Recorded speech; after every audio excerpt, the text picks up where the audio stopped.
This show is part of OnePlace, a daily network of focused briefings across the stories people follow most. Welcome to our daily roundup. We are diving into the biggest political shifts and legal battles across the country today, starting with a major shakeup in the United States Senate. A Trump-backed challenger ousted a Republican senator in Louisiana. Senator Bill Cassidy failed to reach the primary runoff.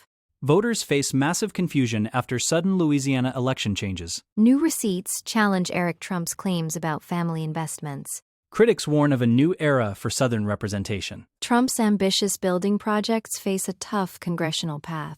A national prayer event draws fire for controversial speakers. The president returns from a high-stakes visit to Beijing. Let's start in Louisiana. The political landscape in Louisiana has shifted dramatically following the defeat of two-term Republican Senator Bill Cassidy. Cassidy was one of the 7 Republican senators who famously voted to convict Donald Trump during his 2021 impeachment trial. That decision clearly left a lasting mark on his standing within the party. Trump branded him a disloyal disaster and threw his full weight behind Congresswoman Julia Letlow. Letlow has now successfully advanced to a runoff scheduled for next month, effectively ousting the incumbent. She will be facing off against State Treasurer John Fleming, another candidate aligned with the former president. This outcome underscores the significant influence Trump still maintains over Republican primaries, particularly when it comes to targeting those he perceives as having been disloyal during his presidency. Julia Letlow's rise is quite notable, as she is the first Republican woman elected to represent Louisiana in Congress. She originally won a special election in 2021 after her husband tragically passed away from COVID-19 complications before he could be sworn in. Throughout her campaign against Cassidy, she leaned heavily into the MAGA loyalist sentiment, accusing the senator of failing the people of Louisiana when the pressure was on. Cassidy did try to mend fences recently, claiming that while the president might not like him personally, they worked well together on legislation. However, that olive branch wasn't enough to overcome Trump's active endorsement of Letlow. Now, the upcoming runoff between Letlow and Fleming will determine which Trump-aligned candidate moves forward to the general election, leaving Cassidy's moderate path behind. Next up, the Associated Press has officially called the race, confirming that Senator Bill Cassidy did not even make it to the runoff. He finished in 3rd place, which is a stunning result for a sitting senator who also chairs the powerful Senate Health Committee. This race was widely viewed as a litmus test for Trump's grip on the Republican Party. Cassidy, a veteran lawmaker and physician, represented a more traditional wing of the party, while Letlow represents a younger millennial generation of MAGA loyalists. Letlow has made a name for herself by focusing on education and parental rights, sponsoring the Parents' Bill of Rights Act. Her platform includes allowing parents to review classroom materials and requiring schools to notify parents about changes in a child's gender identity or sports participation, which has resonated deeply with the base. This victory for the Trump-backed candidates in Louisiana follows similar patterns we have seen in other states like Indiana. It sets the stage for more high-stakes primaries, including an upcoming contest in Kentucky, where Representative Thomas Massie faces a Trump-endorsed challenger. For Letlow, her success is also tied to her position on the powerful Appropriations Committee and her vocal support for the Trump agenda. The runoff on June 27th will be a battle between 2 different versions of Trumpism, as both Letlow and John Fleming claim the mantle of the former president's preferred successor to the seat. It highlights a broader trend, where incumbency and legislative seniority are no longer the shields they once were, against a well-timed endorsement from the top of the ticket, especially for those who crossed the former president. Now let's shift to... While the results are coming in, the actual process of voting in Louisiana was marked by significant confusion this week. Just 2 weeks ago, the U.S. Supreme Court issued a ruling that weakened the Voting Rights Act, which led to a chaotic redistricting battle. Governor Jeff Landry actually canceled the U.S. House primaries after tens of thousands of people had already cast their early ballots. This was done so the legislature could draw a new voting map for those specific seats. However, the rest of the primary elections moved forward as scheduled, leaving many voters unsure of what was actually on their ballots. In places like New Orleans, voters reported that their sample ballots didn't match what they saw in the booth. Some even saw congressional races listed on their screens, even though those votes won't actually be counted. The confusion on the ground was palpable, with voters like Diana Masters and Alyssa Parker describing a disjointed experience. Despite living in the same neighborhood, they found different numbers of constitutional amendments on their respective ballots. This level of inconsistency is rare for a major election day, and has led to a lot of frustration.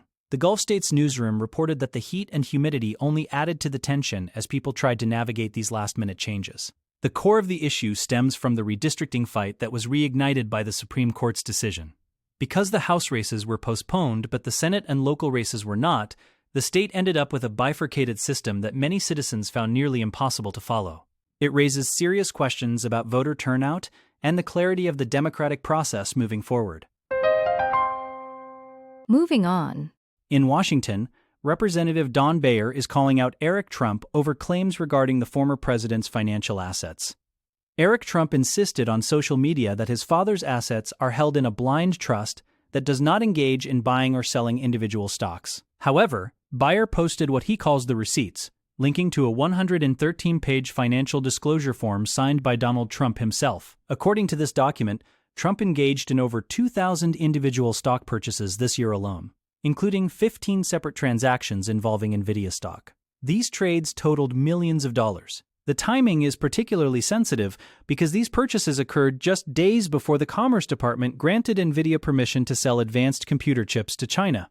Beyer has labeled Eric Trump's denials as outright lies, pointing to the president's own signature on the disclosure forms as definitive proof of the activity. The controversy has drawn in other major political figures, including Senator Elizabeth Warren. She raised concerns that Trump brought the Nvidia CEO on his recent trip to China to lobby for AI chip sales, which she argues could pose a national security threat. The fact that Trump held millions in Nvidia stock at the same time creates a massive appearance of a conflict of interest. Eric Trump responded by calling Warren's suggestions blatantly false and urged her to be better.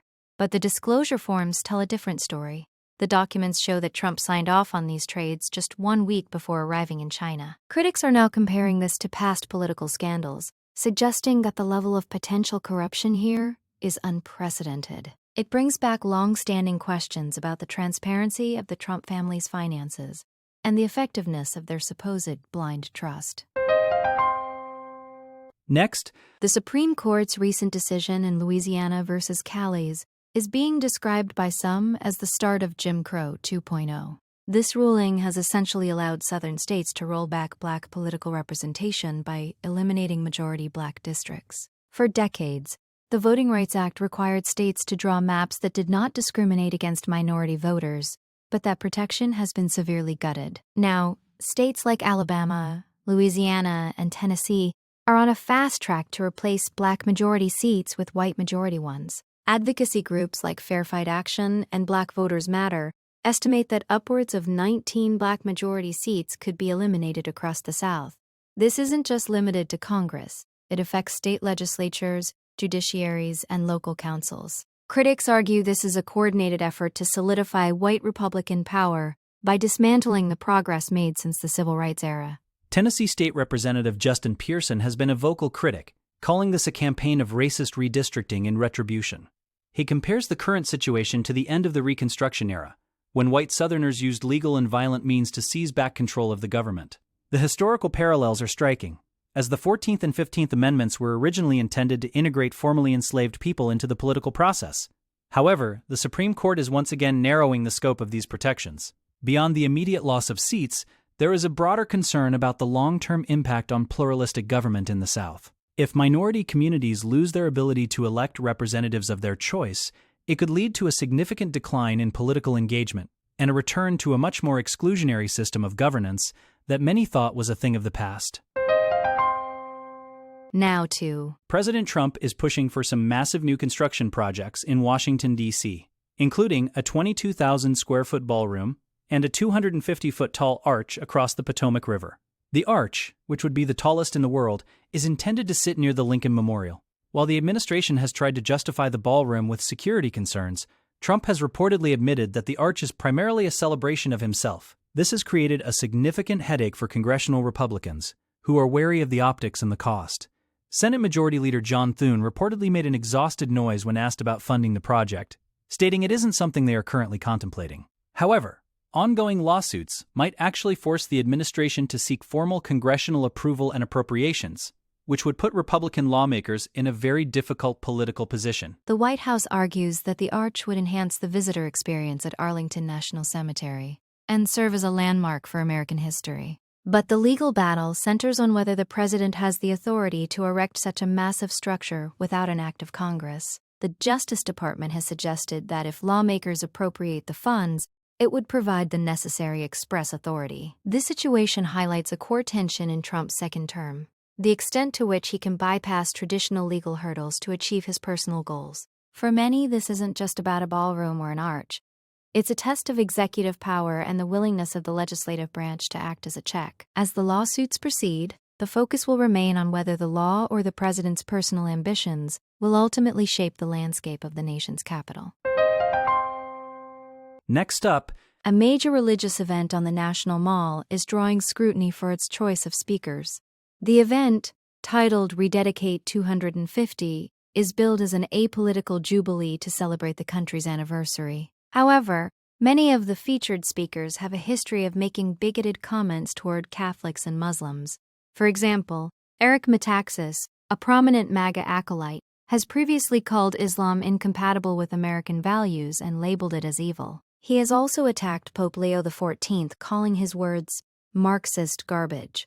Another speaker, Pastor Jack Graham, has dismissed the Pope's concerns about the war in Iran as coming from a false office. Despite being funded in part by taxpayer money, the event lacks representation from mainline Protestant or historically Black Protestant traditions. Most of the speakers are evangelical Protestants who make up only about a quarter of the U.S. population. high-ranking officials like Secretary of State Marco Rubio and House Speaker Mike Johnson are also slated to speak, which adds a layer of official government endorsement to the proceedings. The White House has deferred questions about the cost to the event organizers, who have not yet provided a clear price tag.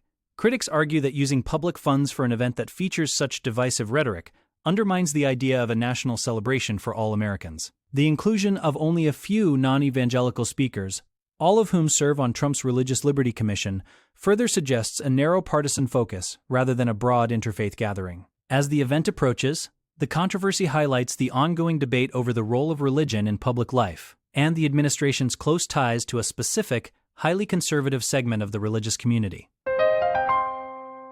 Finally, President Trump has returned from his two-day visit to Beijing, where he was accompanied by a group of high-profile business leaders, including Elon Musk. The president described the trip as a major success, claiming that China is prepared to invest hundreds of billions of dollars in the U.S. and bring back jobs. However, analysts are looking at the more complex takeaways, particularly regarding Taiwan and the war on Iran. Trump reportedly discussed the details of future military aid packages for Taiwan with President Xi, a move that breaks with decades of diplomatic precedent, where such details are kept private. There is also concern that Trump is portraying China as an ally in the Iran conflict simply because China relies on the Strait of Hormuz for oil. This ignores the fact that China's interests in the region may not align with those of the United States. back at home, the political fallout from the trip is being felt alongside new legal developments. The Supreme Court recently blocked Virginia from using a new voter-approved map that would have favored Democrats, a decision that came right as the president was landing. This adds to the tension surrounding the upcoming crop of primaries and the broader fight over redistricting.